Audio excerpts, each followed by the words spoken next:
Hey, what's up you guys, this is Rob from The Gay Guy Plays, and today on The Quick Draw, we're handling a sexy set of rods when we take a look at the Ninkondi. Now, the Ninkondi are a set of Tenno-themed nunchucks that were leaked via the Chinese version of Warframe, which sent our community in an unneeded tizzy, as usual. However, to our relief, it was revealed that this, among several other items, would not be Chinese exclusives, which personally I'm not sure why anyone even thought they would be in the first place. Now that they've hit the global build, the question here is, was it worth all of the panic in the first place? Now you can pick up the Ninkondi's blueprint in the market for 20,000 credits, and aside from the 2 Argon, it's fairly cheap to craft. However, if you literally can't be bothered, you can always pick it up in the market pre-built, along with a weapon slot and a catalyst for 175 plat. Now, the Ninkondi's primary damage type is electric, which is fan-fucking-tastic at creating several devastating elemental combos, most notably corrosive and radiation. On its own, electric is fairly blah, with bonuses to robotics and machinery, but suffering against alloyed armor, so be sure to equip the appropriate elemental combo in order to deal the optimal amount of damage. So statistically, the Ninkondi doesn't offer up anything too groundbreaking. With a fairly low base damage of 45, a 10% crit chance, and a fairly standard attack rate, this isn't going to be all too powerful when it comes to upfront damage.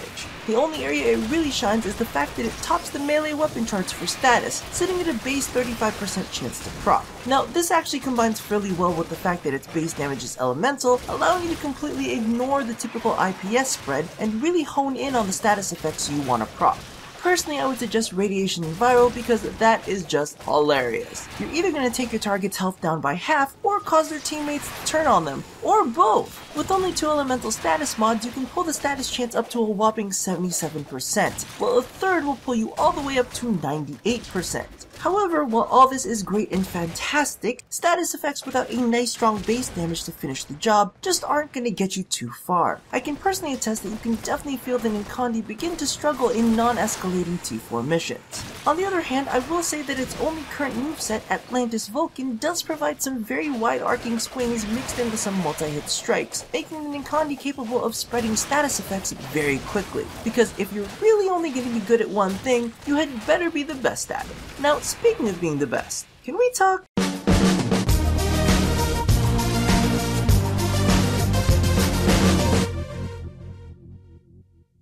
Okay, so upon doing my due diligence when researching this weapon, I was extremely surprised to find a subset of people who were ultra jazzed about getting a status melee weapon, which completely boggled my mind. After cleaning up all of the puke from my initial disgust and confusion, it got me to thinking. If there are people out there who thoroughly enjoy status weapons, then regardless of who you are or your own self-inflicted insecurities, someone out there is gonna wanna fuck you. I mean seriously, some people are into fucking while they're in animal costumes, others are into putting their fists into selected orifices. There are people into electrocution, and even more people who are having sex with machines on a regular basis. So you should spend less time criticizing yourself and more time trying to figure out what angle you can work in order to get you some. Because while I may not be built like an Abercrombie model, and when I walk away my booty may not look like 2 little puppies wrestling under a blanket, I've got a mouth like a Hoover and a dirty, dirty mind. So quit beating yourself up about not being perfect. Just be the best at whatever it is you're the best at,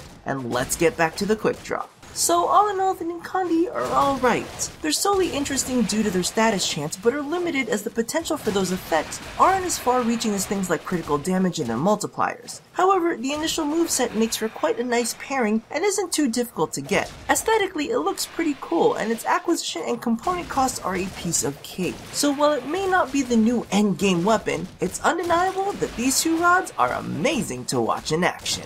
So thank you all for watching another episode of The Quick Draw. Be sure to check out my previous episodes on the Rock the Ceranos as well as the Sancti Tigris. Now, don't forget to do all the things that I asked you to do at the end of every one of these. And as always, stay tuned for more advice on how to get fucked here at A Gay Guy Plays.